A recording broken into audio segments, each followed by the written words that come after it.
안녕하세요. 한 번에 합격한다. 원샷 원킬 전산회계입니다. 이번 강의는 전산회계 1급 기출문제 91회 1강으로서 이론 강의를 진행할 수 있도록 하겠습니다. 자, 1번입니다. 1번 문제 풀기 전에 이론 문제를 풀이하실 때는 실기 화면의 계정 과목 및 적요 등록을 실행시켜 두고 계정 과목에 관련된 궁금한 사항이라든지 의문 나는 사항은 꼭 찾아보시고 문제를 풀이하시면 쉽게 해결이 되는 문제가 많이 있습니다. 자, 그래서 저도 어디에 계정 과목 및 적요 등록입니다. 실기 화면의 계정 과목 및 적요 등록을 이렇게 실행시켜 두고 계정 과목에 관련된 궁금한 사항들은 여기서 찾아서 해결할 수 있도록 하겠습니다. 자, 1번입니다. 다음 중 재고자산에 대한 설명으로 가장 옳지 않은 것은 틀린 것을 찾아란 말이 되겠네요. 자, 먼저 재고자산의 수량 결정 방법입니다. 크게 두 가지가 있죠. 실지 재고조사법과 계속 기록법이 있는데요. 말 그대로 실제로 재고를 조사하는 방법입니다. 정기적으로 재고조사를 실시하여 실제 재고 수량을 파악하는 방법입니다. 그러니까 재고 남아있는 것들을 실제로 조사하는 방법입니다. 그래서 기말 재고자산 수량이 정확하게 계산된다는 장점이 있습니다. 그리고 계속 기록법은 실제로 재고를 조사하는 방법이 아니라 입출고 시마다 계속적으로 기록하여 장부에 기록하여 항상 잔액이 산출되도록 하는 방법입니다. 이렇게 하면 매출이죠. 매출 수량이 정확하게 계산된다는 장점이 있습니다. 실무에서는 실지 재고조사법과 병행하여 사용하면 재고자산 감모량 파악이 용이하게 됩니다. 자, 여기에 감모라고 나왔는데요. 감모는 제품의 생산 과정 또는 판매 과정에서 코딱지만큼 없어지는 것, 조금 없어지는 것을 감모라며, 공소는 우리 불량하게 살면 안 되잖아요. 그래서 제품 생산 과정 또는 판매 과정에서 생기는 불량품이 되는 겁니다. 감모는 코딱지만큼 없어지는 거, 공소는 불량품, 이렇게 된다라는 겁니다. 정상적인 감모와 정상적인 공소는 원가에 가산하게 되어 있고요. 비정상적인 감모와 비정상적인 공소는 정상입니다. 오타입니다. 영업 외 비용으로 처리합니다. 이때 사용하는 계정 과목이 재고자산 감모 손실이 되며 이 재고자산 감모 손실은 영업 외 비용이 되겠습니다. 정상적인 감모의 예는 주유소에서 주유시 떨어지는 한두 방울의 유류가 되고요. 비정상 감모의 예로는 주유소에서 주유원의 실수로 주유구에 넣지 않고 바닥에 흘리는 경우가 되겠습니다. 자, 이 내용을 알고 첫 번째, 재고자산 매입 시 구입할 때네요. 발생하는 매입 부대 비용은 취득 원가에 가산한다. 예, 1번 정확하게 맞는 표현입니다.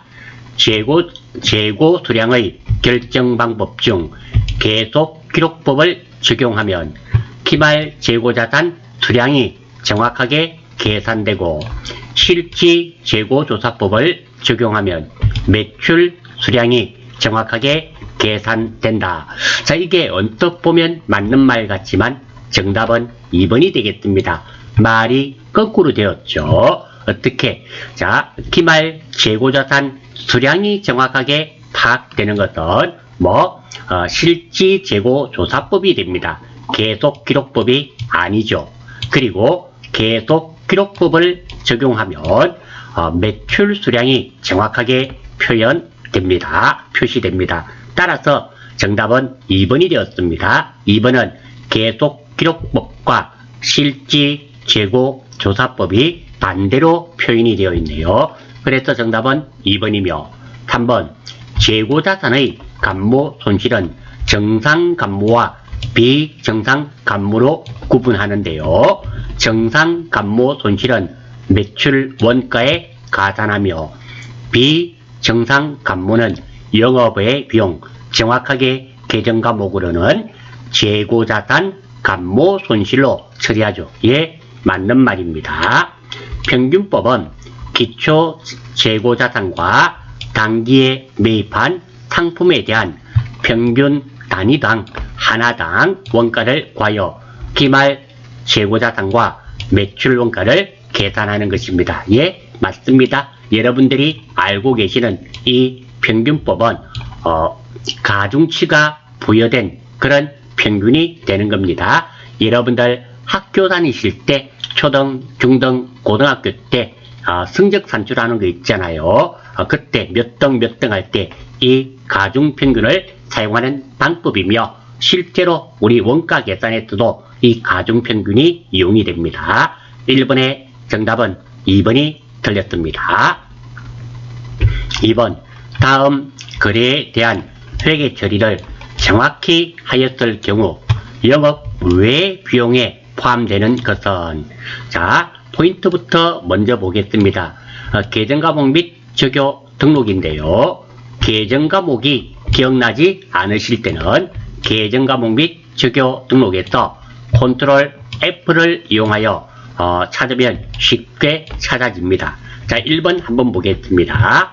자, 지금은 영업 외 비용에 포함되는 것입니다. 매출 거래로부터 받은 약속금을 만기 전에 금융기관의 매각 거래 조건으로 할인받다. 그러니까 이 문제에서 핵심적인 것은 받을 어음이죠. 어음 플러스 매각 또는 어음 플러스 할인. 이것은 우리 무엇으로 회계 처리될까요? 매출 채권 처분 손실로 회계 처리가 되겠죠. 따라서 매출 채권 처분 손실이 영업비용, 즉 판매비와 관리비인지 영업 외 비용인지 알아주시면 되고요. 자, 이것도 마찬가지입니다. 기억이 잘 안 되시면 계정과목 및 적요 등록에서 컨트롤 F 매출 채권 처분. 자, 여기까지만 한번 쳐보겠습니다. 이렇게 해서 찾아보시면 되겠죠. 엔터. 자, 그랬더니 나왔습니다. 여기에 매출 채권 처분 손실이 나왔고요. 영업 외 비용이네요. 따라서 정답은 1번이 되겠습니다. 두 번째입니다.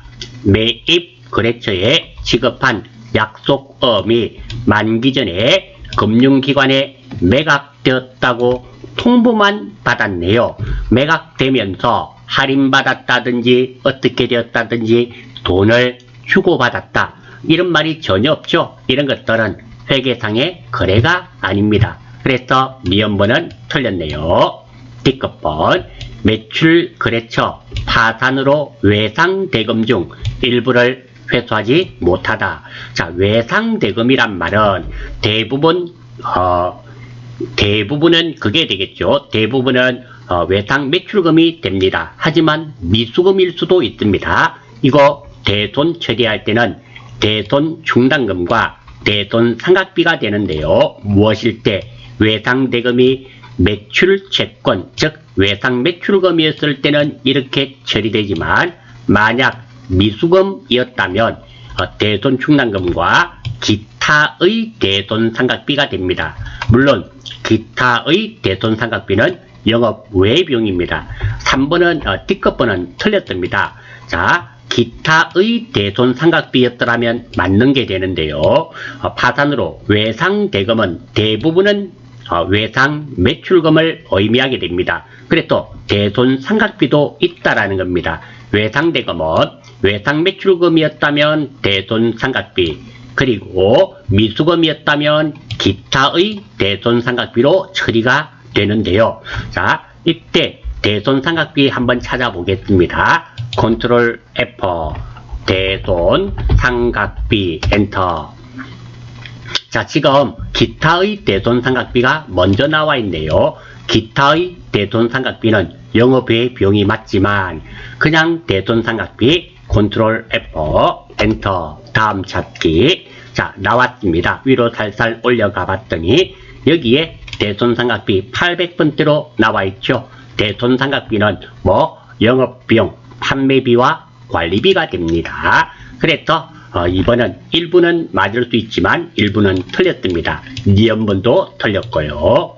매입 거래처의 외상 대금을 조기에 상환하고 일정 비율을 할인받다. 이것은 뭐 외상 대금, 즉 외상 대금을 매입 거래처니까 외상 매입금을 갚아줌에 있어서 할인 받았네요. 그러면 외상 매입 플러스 할인이니까 매입 할인이 되겠죠. 매입 할인은 매출 원가에서 차감하는 항목입니다. 그러니까 영업비용, 즉 판매비와 관리비가 아니란 의미가 되겠죠. 따라서 기억, 뒷것, 리얼번 중에서 맞는 것은 기억번만 정확하게 맞으며 나머지는 틀렸죠. 따라서 1번이 정답이 되겠습니다. 이 문제 조금만 생각하시면 쉽게 해결이 되겠습니다. 3번 다음의 내용을 결산 시점에 수정 분계로 반영하였을 경우 당기 순이익의 변동은 자, 매출 채권 잔액 550만원에 대하여 2%의 대손 충당금을 설정하지 않았다.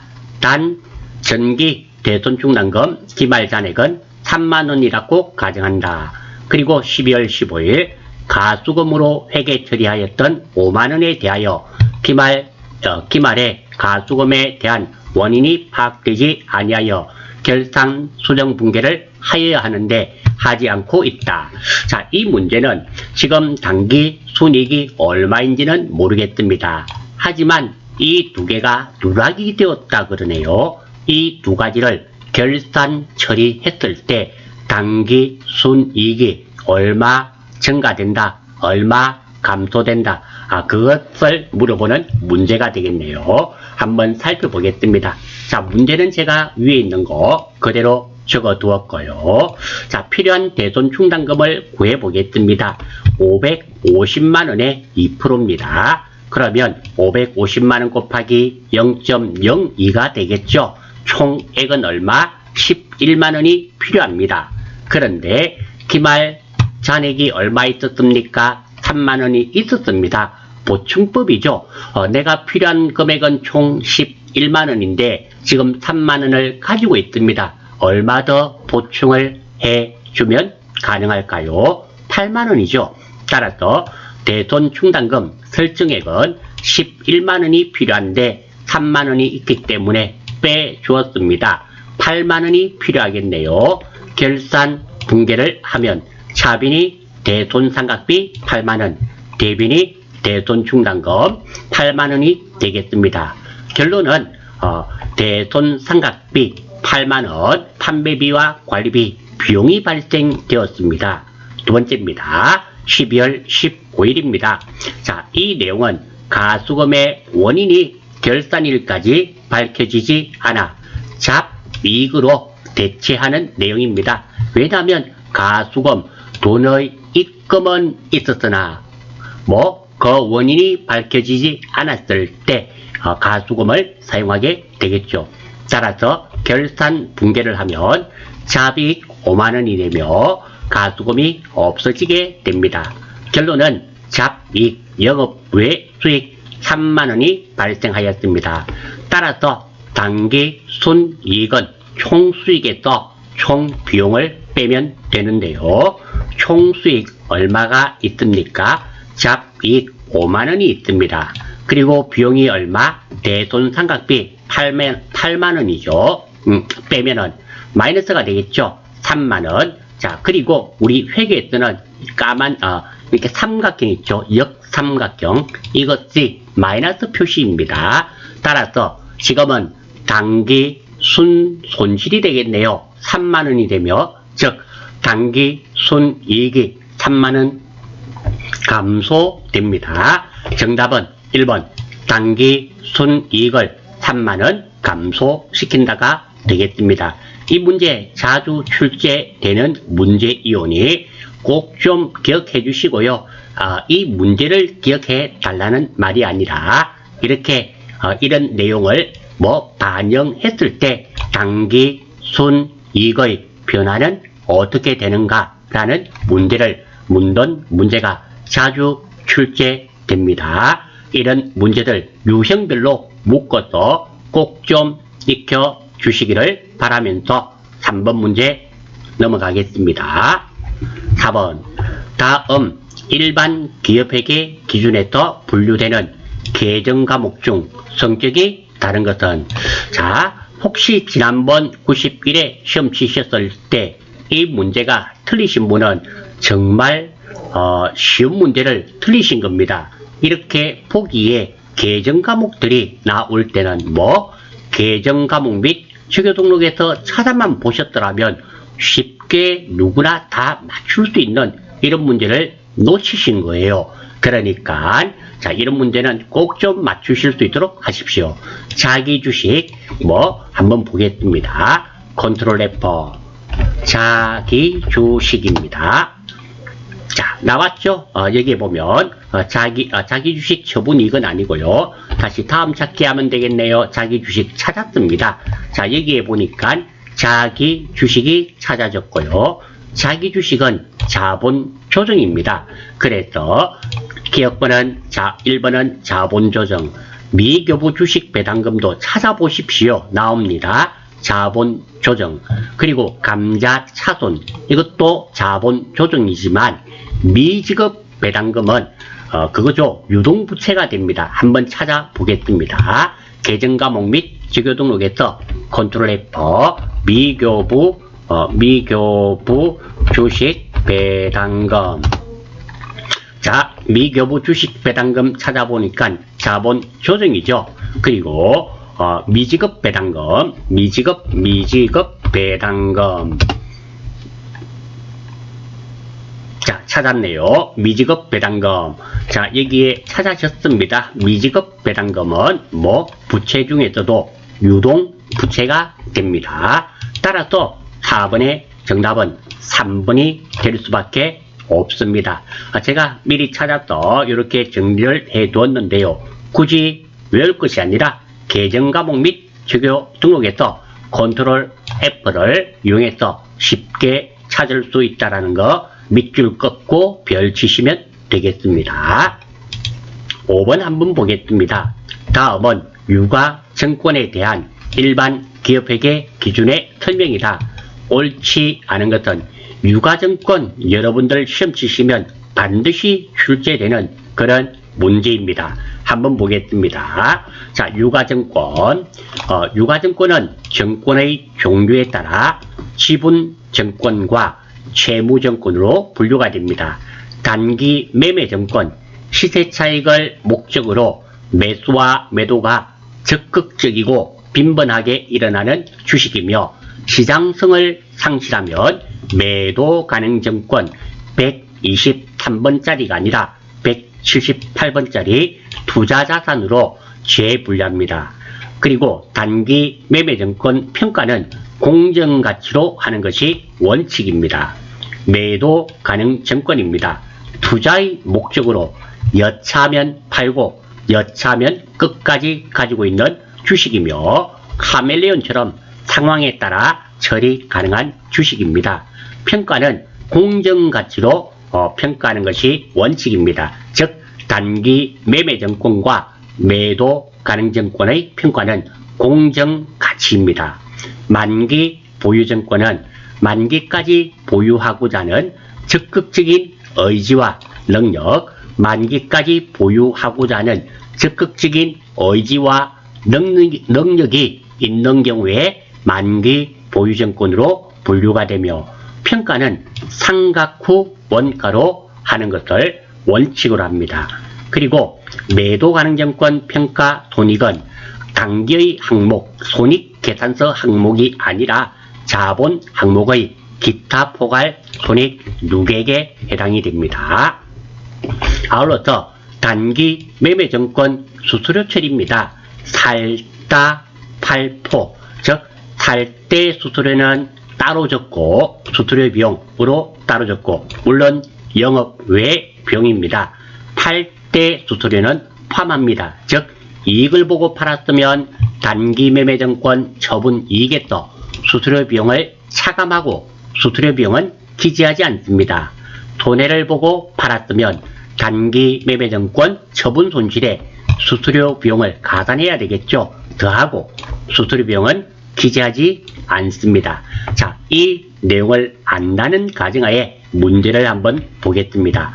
자, 유가증권은 증권의 종류에 따라 지분증권과 채무증권으로 분류합니다. 예, 맞습니다. 2번 단기 매매증권과 매도 가능증권은 공정가치로 평가하는 것을 원칙으로 합니다. 예, 맞습니다. 만기 보유증권은 삼각후 원가로 표시하는 게 맞죠. 그리고 만기 보유증권은 삼각후 원가로 평가하며 예, 맞습니다. 유효 이자율법을 적용하여 상환기간에 걸쳐 배분합니다. 예, 맞습니다. 유가증권 처분 시 발생하는 증권거래 수수료 등의 비용은 판매비와 관리비로 따로 회계 처리한다. 정답은 4번이 되겠습니다. 살다 팔포, 살 때는 따로 처리하지만 팔 때는 수수료 비용을 적지 않고 포함해서 적게 됩니다. 그래서 5번의 정답은 4번이 되겠습니다. 6번 다음 중 유형자산의 감가상각과 관련한 설명으로 가장 옳지 않은 것은 감가상각입니다. 감가 플러스 상각입니다. 감가, 덜감, 그리고 갑가, 값을 드러낸다는 의미가 되겠죠. 자산의 가치가 감소하여 소멸함을 의미합니다. 상각, 값을상, 물리칠각, 보상하여 갚아준다. 가치 감소분을 떼어낸다는 의미입니다. 또는 가치 상승분을 가산하거나 더한다는 의미입니다. 자, 우리가 감가상각하면 이 말로만 계속 기억하고 있는데요. 가치 상승분을 가산하는 경우도 있다라는 겁니다. 지금은 감가상각은 100% 자산의 가치 감소분을 소멸함을 빼내는 겁니다. 100원 줬는데 가치가 점점 줄어드는 거죠. 빼내는 것이 감가상각이 맞습니다.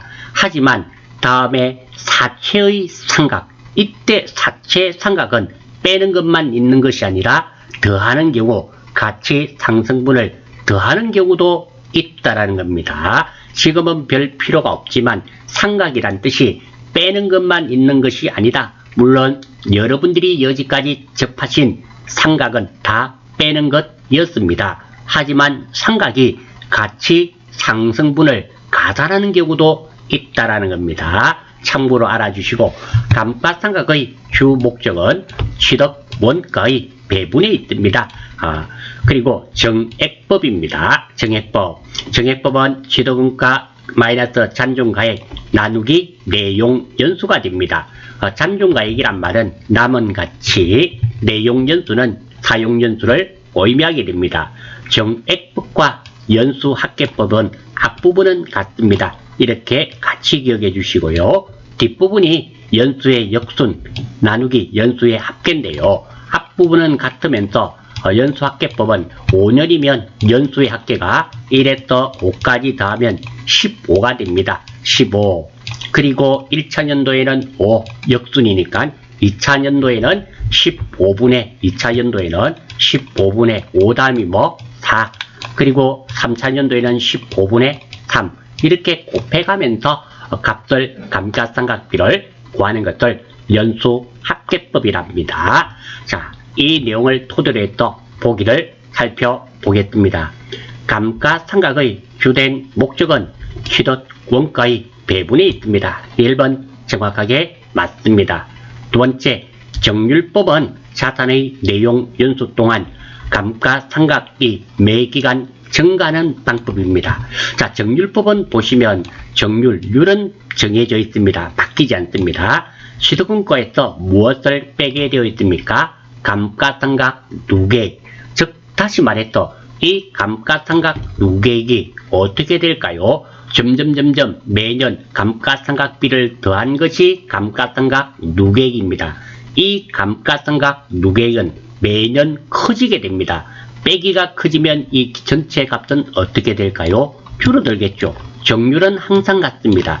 즉 다시 말해서 정률법을 사용하게 되면 곱해지는 것은 같지만 곱해짐을 당하는 시도금가에서 감가상각 누계액 뺀 이 금액이 점점 결과값이 줄어들기 때문에 매기간 증가하는 것이 아니라 줄어들 수밖에 없습니다. 즉 정률법은 첫해 가장 감가상각비가 많이 발생하고요. 가면 갈수록 줄어드는 겁니다. 그래서 정답은 2번이 틀렸습니다. 감가상각비는 자산의 제조와 관련된 경우 관련 자산의 제조 원가로 계산합니다. 예, 제조에 관련됐으니까 감가상각비는 500번째 제조 원가로 계산됩니다. 예, 맞는 말입니다. 감가상각 방법은 해당 자산으로부터 예상되는 미래 경제적 효익의 소멸 형태에 따라 선택하고 소멸 형태가 변하지 않는 한 매기 계속 적용하여야 됩니다. 예, 정확하게 맞는 말입니다. 따라서 정답은 2번이 되며 정률법은 매기간 증가하는 방법이 아니라 감소하는 방법이 되겠죠. 정답은 2번이 되겠습니다. 7번. 다음은 일반 기업회계 기준에 의한 손익계산서의 작성 기준으로 옳지 않은 것. 자, 손익계산서 작성 원칙입니다. 요거는 전산회계 2급 정도에 나오는 거고요. 발생주의 원칙, 실현주의 원칙, 수익 비용 대응의 원칙, 총액 표시의 원칙, 구분 표시의 원칙. 자, 발생주의 원칙은 현금의 유입, 유출의 경제적 사건이 발생했을 때 수익과 비용을 인식하는 거고요.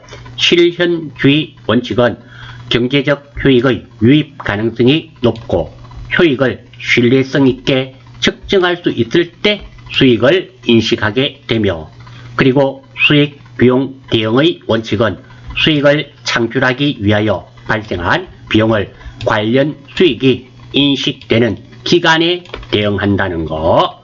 총액 표시의 원칙입니다. 대응되는 수익과 비용은 상계하지 않고 각각 총액으로 기재하게 되어 있으며, 그러니까 내가 A라는 업체에 100만원 줄 거 있고 A라는 업체에서 100만원 받을 거 있으면 퉁치면 안 된단 말입니다. 줄 거 100만원, 받을 거 100만원 이렇게 적어야 된다는 의미가 됩니다. 구분 표시의 원칙, 수익과 비용을 상계하지 않고 구분해서 표시해야 됩니다. 자, 문제 보기 한번 보겠습니다. 현금 유출입 시점에 관계없이 당해 거래나 사건이 발생한 기간에 수익 비용을 인식하는 발생주의에 따른다. 예, 발생주의에 대한 말 맞습니다. 수익은 실현주의로 한다. 발생주의 맞고요. 실현주의 맞습니다. 비용은 관련 수익이 인식된 기간에 배분하죠. 기간에 인식합니다. 예, 맞습니다. 서로 연관된 수익과 비용은 직접 상계함으로써 틀렸습니다. 상계하지 않고 순액이 아니라 총액으로 기재하여야 합니다. 그래서 7번의 정답은 4번이 틀렸습니다. 8번. 다음 중 사채에 대한 설명으로 옳지 않은 것은, 사채에 상각이 나오면 좀 어려운데요. 자, 이 내용은 이것만 아시면 됩니다. 사채 정리를 해 두었습니다. 아마 여러분들 기본 강좌에 나와 있는 거 보셨을 겁니다. 별도 무려 5개짜리입니다. 자, 먼저 사채를 발행하는 이유는 회사가 그에게 장기 자금을 조달하기 위하여 발행합니다. 액면 이자가 있고요. 시장 이자가 있는데요. 액면 이자는 사채를 구입하면 사채에 적혀있는 이자고, 시장 이자율은 은행 이자라 생각하면 됩니다. 자, 할인 할증 발행되는 거 아주 간단합니다. 자, 사채가 있는데요. 사채 액면 이자는 10%입니다. 그런데 은행에 맡겨놓으면 이자가 시장 이자율이 3%라고 가정하겠습니다. 여러분들 같으면 삼성전자 망하지 않겠죠. 삼성전자에서 발행한 사채가 10%짜리가 있고 1억이 있다면 은행에 맡겨놓으면 3% 줍니다. 여러분들 같다면 삼성전자 사채 사겠습니까? 은행에 넣어 놓겠습니까? 당연히 사채를 사겠죠. 왜? 이자를 더 많이 주니까. 그러면 살려는 사람이 많겠습니까? 작겠습니까? 많습니다. 그러면 가치가 올라가겠죠. 이럴 때, 즉 액면가가 액면 이자율이 높으면 할증 발행됩니다. 왜? 인기가 좋으니까. 하지만 거꾸로입니다. 삼성전자에서 발행한 사채는 1년에 3% 주겠답니다. 그런데 자, 은행 이자는 10%입니다. 여러분들 같으면 돈을 은행에 넣어둘까요? 아니면 사채를 사겠습니까? 저라도 은행에 넣어두겠습니다. 왜? 이자를 더 많이 주니까. 그러면 이 인기는 줄어들 수밖에 없죠. 그러면 할인 발행됩니다. 이렇게 생각하시면 할증 발행된다, 할인 발행된다는 완벽하게 맞추실 수 있습니다. 제가 표현이 딱 맞는 말은 아니지만 기억하기는 이렇게 기억하시면 좋다. 이렇게 생각하시면 되고요. 그리고 상각입니다. 자, 상각이란 말은 조금 전에도 나왔습니다. 가치 감소분을 빼주는 것도 상각이지만 가치 상승분을 더하는 것도 상각입니다. 사채 할인 발행 차금과 사채 할증 발행 차금은 둘 다 매년 상각은 증가됩니다. 예, 맞습니다. 사채 할인 발행 시 장부가액은 매년 증가하므로 자, 사채 100만원짜리를 90만원에 발행을 했습니다. 그러면 상각을 통해서 100만원으로 올라가게 됩니다. 그러므로 장부가액이 증가되므로 이자 비용은 매년 증가합니다. 사채 할증 발행 시입니다. 자, 사채 100만원짜리를 얼마에? 120만원에 발행을 했습니다. 상각을 통해서 100만원으로 줄어들어야 됩니다.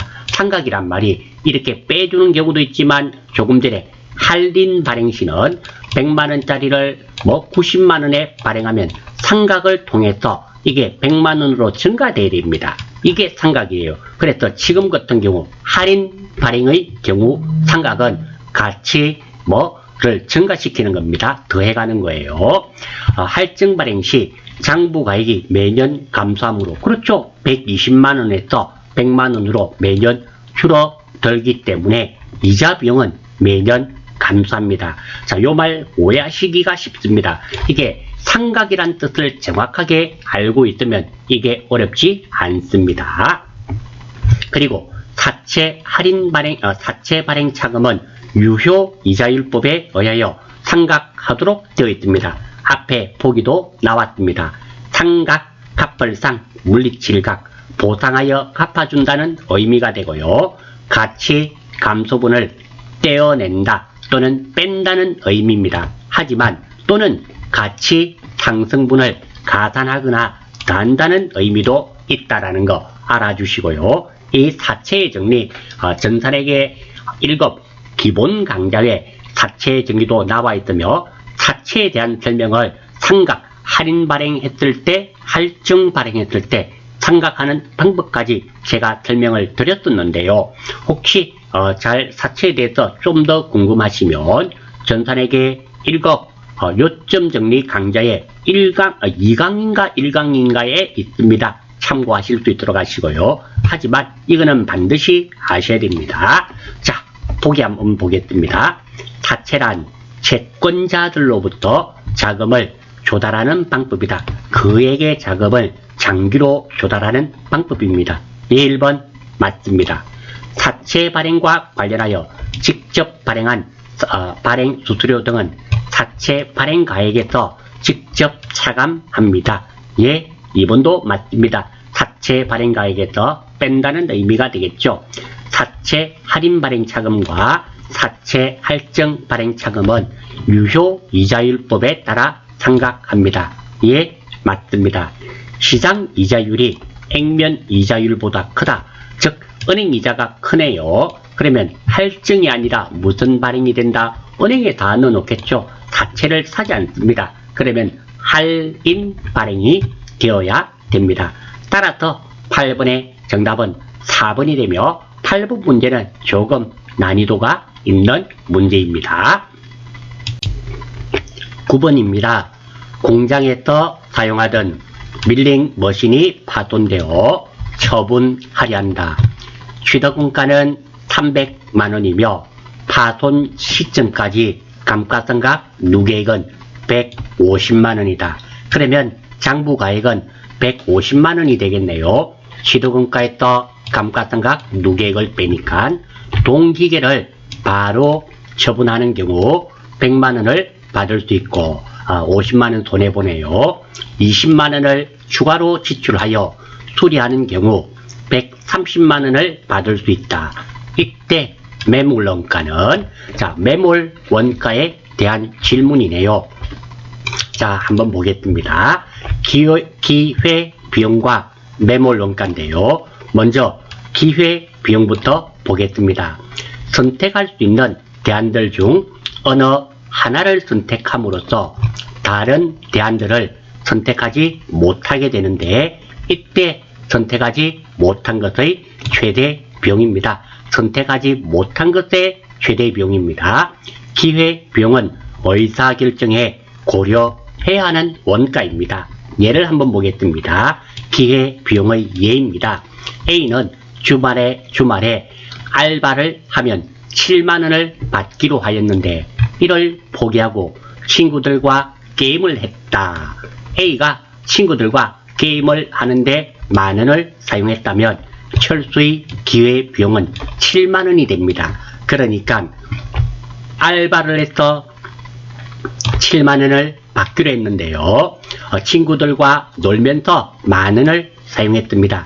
이때 기회비용은 7만원이 되는데요. 즉 기회비용은 간단하게 포기한 것의 값이 기회비용이 되는 겁니다. 하지만 매물원가는 과거에 발생한 원가로 현재 또는 미래에 전혀 영향을 미치지 않는 원가로 의사결정에 영향을 미치지 않는 원가입니다. 이 두 가지가 참 중요한 말입니다. 예를 한번 보겠습니다. 지게차 자격증을 취득하려고 교재를 2만원에 구입했는데 생각이 바뀌어 전산 회계 자격증을 취득하기 위해 교재 3만원에 구입을 했다면 매물원가는 과거에 지불된 2만원이 됩니다. 즉 매물 원가는 실제로 지불한 것의 값이 됩니다. 과거에 지불했던 값이 되는 겁니다. 자, 이것을 잘 아시고 한번 보겠습니다. 지금은 매물 원가를 물어보는 거네요. 그러면 매물 원가는 과거에 지불한 값이 됩니다. 즉 취득원가는 300만원, 감가상각 누계액이 150만원이니까 장부가액은 얼마가 된다? 150만원. 이 150만원이 매물 원가가 됩니다. 정답은 1번이 되겠네요. 자, 간혹 이런 질문을 받았습니다. 선생님, 이때 기회비용은 얼마가 됩니까? 이런 질문도 받았습니다. 자, 한번 보겠습니다. 이 문제를 가지고 기회비용을 찾을 수는 없습니다. 자, 만약에 두 가지의 경우가 있는데요. 만약에 내가 요거 동기계를 바로 처분해서 150만원을 받았다고 가정을 하겠습니다. 그러면 20만원 추가 지출해서 130만원을 받을 수 있는 이 경우가 포기했죠. 포기한 것의 값이 됩니다. 그러면 이렇게 했더라면 첫 번째의 경우를 선택했더라면 기회비용은 20만원 더 추가해서 130만원 받았으니까 110만원이 기회비용이 될 수 있고요. 두 번째입니다. 자, 내가 만약에 20만원을 추가로 지출해서 130만원으로 처분하였습니다. 했더라면 기회 비용은 얼마가 된다? 포기한 것의 값이니까 100만 원이 되는 겁니다. 그래서 9번 문제는 기회 비용을 물어볼 수가 없는 문제입니다. 물어보려면 받을 수 있다 여기까지 하고 다음에 추가로 나는 후자를 선택하였다. 이것들 추가로 지출해서 이것을 선택했다. 이때 기회 비용은 100만 원이 되고 전자 앞부분을 선택했다. 이때 앞부분을 선택했다 하면은 기회 비용은 110만 원이 되겠죠. 왜? 포기한 것의 값이 되니까 이렇게 됩니다. 그래서 문제 9번에 뜨는 문제가 매몰 원가는 찾을 수 있는 문제이지만 기회 비용은 찾을 수 없는 문제로서 매몰 원가를 물어보았습니다. 자, 다시 한 번 더 정리합니다. 기회 비용은 포기한 것의 값이 되며 매몰 원가는 실제로 과거에 지불한 것의 값이 된다는 거, 이게 포인트가 되며 이 기회 비용과 매몰 원가의 포인트는 두 가지입니다. 첫 번째는 기회 비용은 의사결정에 고려해야 된다는 거, 이게 더 중요합니다. 밑줄 것이고 그리고 별짝. 다음 기회 비용은 포기한 것의 값, 여기도 밑줄 것이고 그리고 별, 그리고 매몰 원가는 의사결정에 고려하지 않는 원가입니다. 밑줄 쫙 긋고 별표 하셔야 되고, 매몰 원가는 실제로 지불한 것의 값이 되는데요. 실제로 지불한 값도 2만원도 있고 3만원도 있는데 과거에 발생한 원가 2만원이 되는 겁니다. 3만원이 아니라는 거 기억해 주시면 좋겠습니다. 자, 이 문제는 이렇게 정리하고 넘어가겠습니다. 10번 다음 중 제조원가 명세서에 포함되지 않는 항목은 무엇인가? 자, 이 문제도 전기분 원가 명세서를 찾아만 보셨더라면 쉽게 맞출 수 있는 문제입니다. 이게 전산회계 2급이나 1급은 이렇게 실기 화면에서 찾을 수 있는 문제가 많이 있습니다. 한번 보겠습니다. 자, 전기분 원가 명세서 한번 볼게요. 자, 여기 보시면 전기분 원가 명세서 있죠? 이거 눌러주시면 쉽게 맞추실 수 있습니다. 자, 놓치셔서는 안 되는 거예요. 그래서 어떻게 보면 장점이 되겠죠? 장점이 될 겁니다. 한번 볼게요. 자, 여기서 먼저 직접 재료 원가 있는지 한번 보겠습니다. 자, 여기 보시면 원재료비 있죠? 이게 직접 재료비 아닙니까? 찾았습니다. 있네요. 전기분 원가 명세서를 조회하고 있습니다. 두 번째, 자, 단기 제조 원가. 자, 여기 한번 볼까요? 단기 제품 제조 원가 나와 있죠? 예, 맞습니다. 세 번째, 기초 제품 재고액 한번 보겠습니다. 자, 여기에 아무리 찾아봐도 기초 제품입니다. 제공품 아닙니다. 제공품은 있어요. 기초 제품 재고액은 없죠. 그래서 정답은 3번이 됩니다. 기초 제공품 재고액이 있죠. 그래서 틀렸습니다. 4번 기말 제공품 재고액 한번 보겠습니다. 자, 기말 제공품 재고액 나와 있잖아요. 그래서 정답은 3번 기초 제품 재고액은 없죠. 물론 이 항목들을 다 알고 계시면 너무너무 고맙죠. 감사합니다. 하지만 이 항목들을 외우지 않더라도 저는 공부하면서 제가 외워 주십시오 라는 말을 잘 쓰지를 않습니다. 왜? 저도 외우는 것 자체가 싫기 때문입니다. 하지만 어쩔 수 없이 외워야 되는 부분도 있습니다. 그거는 어쩔 수 없이 외우는 거고요. 이런 것들은 어디서 있더라, 찾을 수 있더라, 이렇게만 아시면 굳이 외울 필요가 없다라는 겁니다. 회계는 대부분 수학과 조금 관련이 있기 때문에 대부분은 이해를 하는 부분이며 수학도 구구단 정도는 외우고 계셔야 되지 않겠습니까? 회계도 반드시 외우고 계셔야 되는 게 몇 개가 있습니다. 그 정도만 아시면 됩니다. 자, 10번 문제 이름으로서 넘어가겠습니다. 11번. 자, 11번 문제는 제가 이거를 설명은 드리겠습니다. 설명드리는데 이게 전산 세무 제가 풀이였더라면 꼭 맞추셔야 됩니다. 이런 표현을 할 텐데요. 만약에 제가 시험 쳤다면 11번 문제는 계산해서 푸는데도 시간이 오래 걸리고 그리고 지식을 조금 요구하는 부분입니다. 그래서 냉정하게 말씀드리면 하나 찍어주세요. 이게 맞고요. 풀이는 정확하게 하겠습니다. 하는데 전산회계 1급에서 이 문제가 왜 나왔는지는 모르겠습니다. 나왔다고 잘못된 문제는 결코 아니고요. 맞는데 그렇다 하더라도 일단 제가 설명을 드리겠습니다. 이해가 되시는 분은 알아주시고 이해가 안 되시는 분은 그냥 하나 찍는다 이래 생각하시면 됩니다. 이 내용이 어렵습니다. 원가 계산 중에서도 조금 어려운 부분이고 시간 안배가 되지 않으시리라 생각이 됩니다. 그래서 하나 찍는 것도 결코 나쁨이 아니다. 이렇게 정리를 하면서 일단 풀이 한번 해보고 들어보시고 이해가 된다. 별거 아니네. 감사합니다. 진짜 어렵네. 하나 넘어가시면 됩니다. 출발하겠습니다. 다음 자료를 이용하여 제조 부분 Y에 배부되는 보조 부분 제조 간접비 총액을 계산하면 얼마인가? 단계 배분법을 사용하고 배분법 중에 직접 배분법, 단계 배분법, 상호 배분법 이렇게 있죠. 중용 정도 됩니다. A 부분을 먼저 배분할 것. 자, 이 내용을 전체적으로 한번 보겠습니다. 자, 보조 부분에 있는 것이 제조 부분에 배분이 되어야 되겠죠. 그래야지만 정확한 원가가 계산될 겁니다.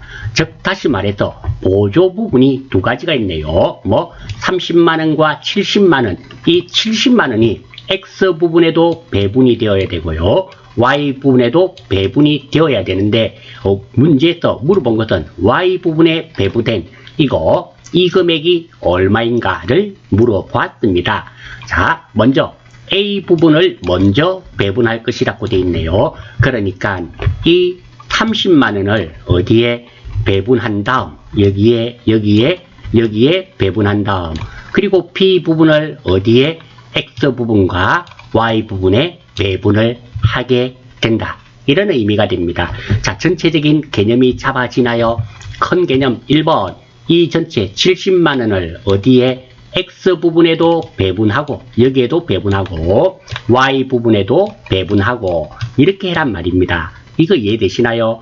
두 번째, 자, A 부분을 먼저 배분하라 그랬습니다. 자, A 부분, 이게 A 부분이잖아요. 이 30만원을 먼저 각각 A 부분에 이렇게 B분에 이렇게 배분한 다음 그리고 B 부분, 이 전체의 값을 어디에 비율대로 배분하고 이렇게 하란 말이 됩니다.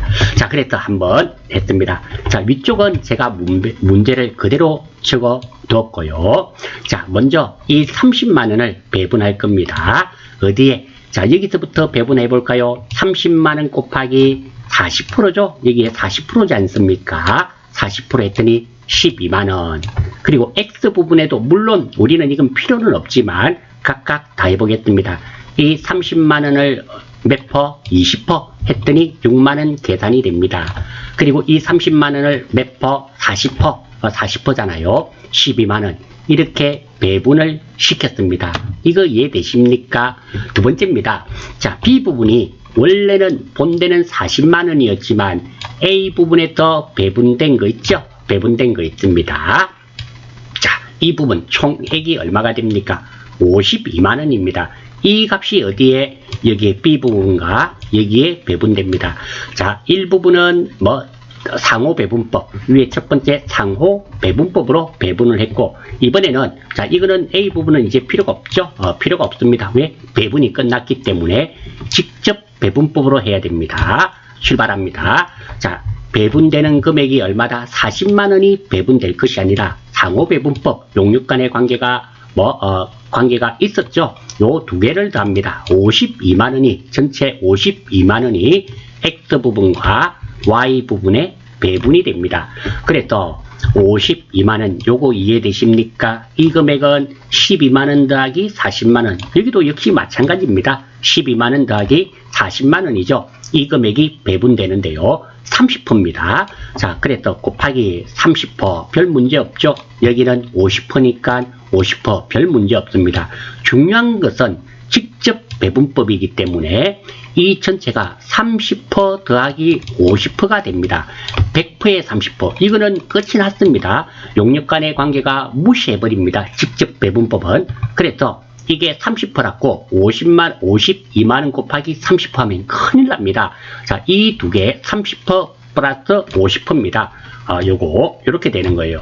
그래서 이게 제일 중요합니다. 포인트가 되는 거예요. 다시 한 번 더. 자, 여기까지 별 문제 없이 이해되시리라 생각됩니다. 이 30%도 이해가 되시리라 생각됩니다. 이것은 직접 배분법을 이용하기 때문에 용역 간의 관계를 무시합니다. 이것을 무시해버려요. 그래서 이게 30%를 곱하면 되는 것이 아니라 전체 30%, 50%, 80% 중에서 30%를 차지한다는 것. 이게 가장 큰 포인트가 됩니다. 계산해보면 이거의 값은 19만 5천원이 됩니다. 마찬가지입니다. Y 부분은 50% 나누기 30% 플러스 50% 분모가 30% 플러스 50%가 됩니다. 계산해보시면 32만 5천원이 되는 거예요. 따라서 문제에서 Y 부분에 배분될 금액은 얼마인가? 즉 12만원 더하기 32만 5천원이니까 44만 5천원이 되겠네요. 따라서 정답은 44만 5천원. 정답은 4번이 되는데요. 이 11번 문제는 사실은 전산에게 1급에 출제하면 안 된다는 것은 좀 그렇지만 조금 심한 문제다. 전산 세무 2급에 출제되는 게 더 타당한 문제다. 이렇게 정리하겠습니다. 다시 11번 넘어가기 전에 정리하겠습니다. 직접 배분법, 용역 간의 관계를 완전히 무시하고 이걸로만 방금처럼 구하는 거, 직접 배분법. 그리고 상호 배분법은 이것도 이렇게 고려하고, 그리고 이것도 고려하는 방법, 상호 배분법.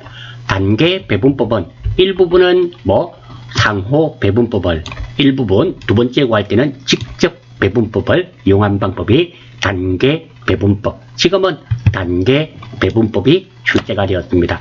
상호 배분법이 나왔었더라면 완전히 이거는 버려야 된다, 찍어야 된다, 이렇게 생각하시면 되겠습니다. 모의고사에서는 전산에게 1급에서는 그렇다, 이렇게 되겠네요. 11번 문제 조금 어려웁니다. 문제 자체가 내용이 조금 어려운 문제지 여러분들이 몰랐어, 못했어 그런 것은 결코 아니다. 제 개인적인 생각이지만 11번 문제를 정확하게 계산해서 정답을 찾은 학생은 응시생, 수험생이 100명이라면 100명 중에 5명에서 7명 이내다. 저는 그 정도 생각하고 있습니다. 그래서 그 정도 내용이니까 하나 주시고, 너무 어려우신 분은 에이 모르겠다, 11번 문제 2번이나 3번 중에 하나 찍는다 생각하고 찍고 넘어가시는 것도 결코 나쁜 방법이 아니며, 두 번째입니다. 제가 설명을 이렇게밖에 드리지 못한 점 양해를 바라겠습니다. 다음 문제 넘어가겠습니다. 12번 원가는 여러가지 방법을 통해서 분류할 수 있다. 다음 중 원가 분류에 대한 설명으로 옳지 않은 거네요. 자, 원가의 분류 한번 보겠습니다. 제품 원가입니다. 생산된 상품, 제품을 위하여 소요된 원가의 집계액을 제품 원가라 그럽니다. 기간 원가입니다. 특정 기간의 수익에 직접 대응시키는 판매비와 관리비가 되며, 기간 원가의 가장 대표적인 게 감가상각비가 됩니다. 관련 원가입니다. 경영자의 의사결정과 관련이 있는 원가를 말하는 것으로, 고려 중인 대안 간의 차이가 있는 미래의 원가를 관련 원가, 의사결정과 관련이 있는 원가를 관련 원가, 의사결정과 관련이 있다고 관련 원가, 비관련 원가, 과거의 의사결정 결과로 이미 발생된 원가로 미래의 의사결정에 의해서 변경될 수 없는 원가, 그러니까 관련이 없는 원가를 말하는 거죠. 매몰원가죠. 매몰원가가 여기에 해당이 됩니다. 자, 1번 한번 보겠습니다. 틀린 걸 찾는 거네요. 자산 자산화 여부에 따라, 진부화가 아니라 자산화 여부에 따라 제품 원가와 기간 원가로 분류한다. 예, 제품 원가와 기간 원가로 분류됩니다. 원가의 형태에 따라 기초 원가와 가공 원가로 분류한다. 2번이 틀렸네요. 원가의 형태에 따라 고정 원가와 변동 원가로 구분합니다. 그래서 정답은 2번이 되고요. 혹시 여러분들 기초 원가에는 어떤 게 되는 줄 아십니까? 직접 재료비와 직접 노무비가 기초 원가가 되겠죠. 기초 원가는 무엇을 생산함에 반드시 있어야 되는 거, 뭐 기초 원가, 직접 재료가 있어야지 만들지 않겠습니까? 그리고 노무가 노동력이 제공돼야지 만들어지지 않습니까? 기초 원가가 되고, 가공 원가, 가공비로 불리우죠. 사람이 가공하지 않습니까? 직접 노무비와 제조 간접비가 여기에 해당됩니다. 아무튼 정답은 2번입니다. 의사결정의 관련성에 따라 관련 원가와 비관련 원가로 분류합니다. 제조활동과의 관련성에 따라 제조원가와 비제조원가로 분류합니다. 예, 맞습니다. 따라서 정답은 2번이 되며 원가 형태에 따라서는 변동원가와 변동원가와 고정원가로 나뉘어지게 됩니다. 13번 다음 중 부가가치세법상 면세에 해당하지 않는 것. 자, 면세업종, 이거는 매입 매출 전표를 하기 위해서 기본적으로 아셔야 되죠. 미가공 식료품, 즉 가공되지 아니한 농, 축, 수, 임산물이 해당됩니다. 수돗물, 그리고 연탄, 이런 것들, 의료, 보건 용역, 교육 용역, 도서, 대여를 포함합니다. 신문이라든지 도서관, 그리고 박물관, 미술관, 토지매매, 토지매매도 면세입니다. 우표, 다만 우표가 우리가 편지에 붙여서 발송하는 이런 우표는 면세지만 수집용 우표 있죠. 1950년대 우표 비싼 거, 이런 것들은 과세입니다. 종교, 이런 것들이 비과세에 해당됩니다. 첫 번째 1번 택시에 의한 여객 운송 용역, 얘는 과세죠. 1번은 정답은 1번이 됩니다. 자, 이게 불공사유에 나와 있지 않습니까? 우리가 기부금, 접대비, KTX, 항공기, 택시, 이런 거는 불공사유에 해당되죠. 그래서 불공이란 말은 부가세가 납부가 되었단 말이지 않습니까? 이 과세입니다. 그래서 정답은 1번이 되며, 도서, 대여, 여기 있죠. 미술관의 입장, 미술관 여기 있었죠. 그리고 박물관 해당됩니다. 식용으로 제공되는 임산물, 가공되지 아니한 농, 축, 수, 임산물이죠. 자, 여기서 우유 있잖아요. 하얀 우유 있습니다. 그것은 면세입니다. 하지만 그 하얀 우유에다가 고춧가루가 아니고 초코 맛을 탁탁 뿌리면 과세로 바뀝니다. 딸기 맛 우유 있잖아요. 딸기 탁탁 뿌리면 딸기 맛 우유가 되고, 그리고 그것은 과세가 됩니다. 김도 그냥 우리 말린 김은 면세입니다. 하지만 거기에다가 고춧가루 탁탁 뿌리고 참기름 발라서 구우면 소금이죠. 소금 뿌리고 구우면, 기름 발라서 구우면 맛김이 되잖아요. 맛김은 과세가 되는 겁니다. 이렇게 가공되지 아니한 농, 축, 수, 임산물이 면세가 되는 겁니다. 지금은 식용으로 제공되는 임산물 면세가 되는 겁니다. 14번 다음 중 현행 부가가치세법에 대한 설명으로 가장 틀린 거네요. 자, 부가가치세법 14번, 15번에 나오는데요. 제가 부가가치세법상 부가가치세법을 많은 학생들이 14번, 15번 법이 한두 개 정도 출제가 됩니다. 어려워합니다. 그런데 실제로 시험에 자주 출제되는 부가가치세법이 몇 개 있습니다. 이것만 알아주시면 크게 문제없이 다 맞추실 수 있습니다. 자, 한번 보겠습니다. 부가세의 특징입니다. 일반 소비세이며 다단계 거래세이며 간접세이며 물세입니다. 전단계 세공제법을 채택하고요. 소비지국 과세 원칙을 채택하고 있습니다. 자, 오른쪽에 있는 내용들은 여러분들이 알아주셔야 됩니다. 제가 읽지는 않겠습니다. 혹시 놓치신 분이 계신다면 이 내용들은 알아주셔야 되고요. 다음, 자주 출제되는 부가가치세법입니다. 세금 계산서는 원칙적으로 재화 또는 용역의 공급 시기에 발급해야 됩니다. 그리고 세금 계산서는 일정한 경우에 재화 또는 용역의 공급 시기 전에도 발급할 수 있습니다. 월 합계 세금 계산서는 다음 달 10일까지 세금 계산서를 발급할 수 있고요. 법인 사업자는 전자 세금 계산서 의무 발급 사업자입니다. 그리고 직전 연도 작년입니다. 사업장별 공급 가액의 합계가 3억 원 이상인 개인 사업자는 전자 세금 계산서 의무 발급 대상자입니다. 그리고 조기 환급은 환급세액을 신고기한이 지난 후 15일 이내에 환급해야 됩니다. 그리고 전자세금 계산서는 발급일의 다음 날까지 국세청장에게 전송을 하여야 하며 대손금은 과세 표준에 포함하였다가 대손세액으로 공제합니다. 매출 애누리와 환입은 과세 표준에 포함하지 않습니다. 그리고 공급받는 자에게 도달하기 전에 파손, 멸실된 재화의 가액은 과세 표준에 포함하지 않습니다. 과세 표준은 공급 가액의 금액으로 합니다. 그리고 지연의 대가로 받는 연체이자는 과세 표준에 포함하지 않습니다. 하지만 할부 판매에 따른 장기간 할부 판매하게 되면 이자를 받습니다. 그 이자는 과세 표준에 포함해야 됩니다. 납세 의무자입니다. 영리를 목적으로 하는지 아닌지에 관계없이 재화 또는 용역을 공급하는 자는 납세 의무자가 되는 겁니다. 개인, 여기에는 개인, 법인, 국가, 지방자치단체, 지방자치단체 조합을 포함하는 법인격이 없는 사단, 기타 단체가 포함된, 즉 다시 말해서 납세 의무자는 누구나 다 납부해야 된다, 이런 의미가 됩니다. 다만 면세는 여기에 해당이 안 되겠죠. 자, 다음입니다.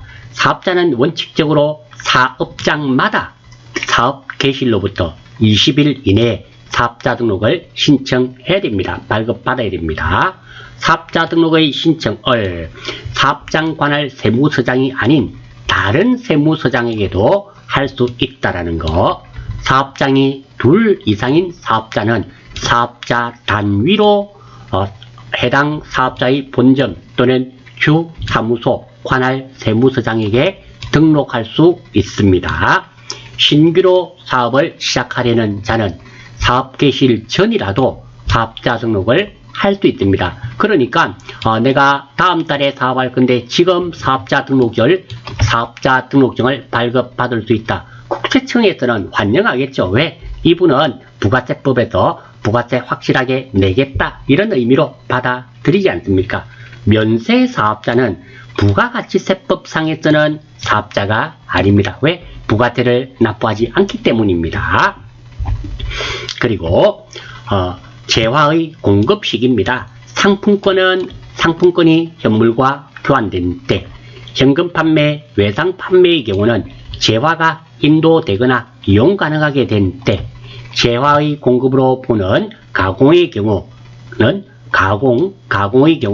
가공된 재화를 인도할 때, 넘겨줄 때 팔린 거로 보겠단 말입니다. 중간 지급 조건부로 재화를 공급하는 경우, 대가의 각 부분을 받기로 한 때, 직수출 및 중개 무역 방식 수출의 경우는 수출 재화의 선적일, 기적일이 됩니다. 부동산 전세금에 대한 간주 임대료는 예정 신고 기간의 종료일 또는 과세 기간의 종료일, 반환 조건부 판매, 종이 동의 조건부 판매, 그 밖에 조건부 판매, 왜 우리 체험분 있잖아요. 지금 먹어보고 사서 써라, 마음에 들면 그 조건이 성취되거나 기한이 지나 판매가 확정되는 때 팔린 거로 보겠단 말입니다. 그리고 세금 계산서 발급 의무 면제 대상입니다. 자, 이 사업자들은 세금 계산서를 발행하지 않아도 된단 말입니다. 택시 운송, 그리고 노점 또는 행상을 하는 자, 무인 자동 판매기를 이용하여 재화 또는 용역을 공급하는 자, 소매업 또는 미용, 목욕탕 등 유사 서비스업을 영위하는 자, 간주 공급에 해당하는 재화, 단 직매당 공급은 제외입니다. 간주 공급 알고 계시나요? 팔았다 치고 부가세만 납부하는 거, 영세율 적용 대상으로 하는 재화 또는 용역, 그리고 국내 사업장이 없는 비거주자 또는 외국 법인에게 제공하는 재화 용역, 그리고 부동산 임대 용역 중 간주 임대료, 여기도 간주 공급 있었죠. 신용카드 매출 전표 등을 교부한 경우, 그래서 신용카드로 매출했을 때는 세금 계산서를 발급할 의무가 없습니다. 하지만 교부해달라고 악착같이 하면 발행은 해줘야 되겠죠. 이런 것들. 자, 그래서 이 내용을 알고 문제 한번 보겠습니다. 틀린 거 찾는 거네요. 부가가치세는 전 단계 세액 공제법을 채택하고 있다. 예, 1번 맞는 말입니다. 주 사업장 총괄 납부 시 종된 사업장은 부가가치세 신고와 납부 의무가 없다. 정답은 2번입니다. 자, 이게 주 사업장 총괄 납부가 어떤 거냐면 이런 겁니다.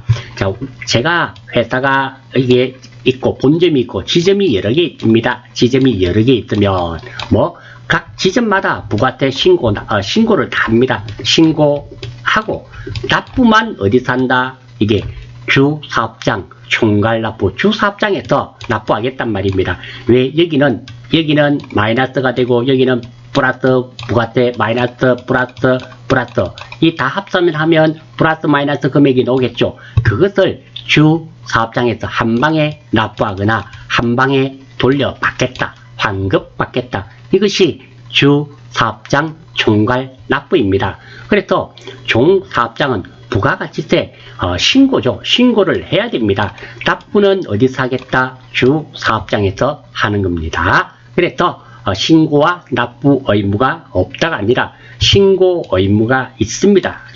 종 사업장에서는 신고를 해야 됩니다. 납부를 어디서 하겠다? 주 사업장에서 한꺼번에 내겠다. 이런 말입니다. 그래서 정답은 2번이 되겠으며, 부가가치세는 0%는 영세율이죠. 또는 10%의 세율을 적용합니다. 예, 맞습니다.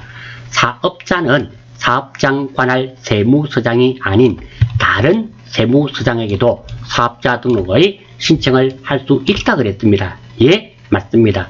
따라서 정답은 2번이 되겠습니다.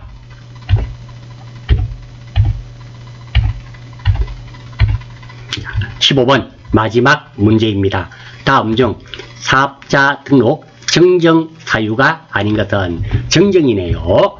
자, 사업자 등록의 정정 사유입니다. 상호를 변경하는 때, 그리고 법인 또는 법인으로부터 보는 단체 외의 단체 대표자를 변경하는 때, 단체입니다. 사업의 종류를 변동하는 때, 사업장을 이전하는 때, 그리고 상속으로 인하여 사업자의 명의가 변경될 때. 자, 정려와 상속은 다르죠. 상속이란 말은 사업장을 운영하던 사람이 돌아가신 거죠. 돌아가셔서 그 아들이나 다른 사람이 상속을 받아서 사업장을 계속 운영하는 이런 경우에 명의가 바뀌었을 때는 정정의 사유가 되지만, 정려는 살아있으면서 주는 거 아닙니까? 이럴 때는 정정의 사유가 아닙니다. 공동사업자의 구성원 또는 출자 지분의 변경이 있을 때, 그리고 임대차 기간의 변경이 있거나 새로이 상가 건물을 임차한 때, 사업자 단위 과세 사업자가 사업자 단위 과세 적용 사업장을 사업장을 변경하는 때, 그리고 종된 사업장을 신설 또는 이전하는 때, 종된 사업장의 사업을 휴업하거나 폐업하는 때, 그리고 사이버몰의 명칭 또는 인터넷 도메인 이름을 변경하는 때 사업자 등록을 변경을 해야 됩니다. 정정을 해야 되겠죠. 한번 보겠습니다. 사업자 등록의 정정 사유가 아닌 것은 통신 판매업자가 사이버몰의 명칭 또는 인터넷 도메인 이름을 변경할 때 해당되죠. 두 번째, 공동사업자의 구성원 또는 출자 지분의 변동이 있을 때 여기도 해당이 됩니다. 정려로 인하여 사업자의 명의가 변경될 때 정답은 3번이 되겠네요. 정려가 아니라 상속의 경우에는 정정 사유가 됩니다. 그래서 정답은 3번이 되며 법인, 단체죠. 대표자를 변경하는 때 예, 맞습니다. 따라서 정답은 3번이 되겠습니다. 이러므로써 15번 이론 문제 91회 이론 강의는 1강 이론 강의는 마치는 것으로 하겠으며 두 번째입니다. 여러분들이 궁금하신 점은 영상 아래에 글을 올려주시고요. 요청사항이 있으시면 글을 올려주십시오. 다음입니다. 전설에게 1급 요점 정리 파일이 있습니다. 이 영상 아래에 글을 올려주시면 메일 주소를 올려주시면 제가 해당 메일로 발송할 수 있도록 하겠습니다. 공부하시는데 조금이라도 도움이 되시기를 바랍니다.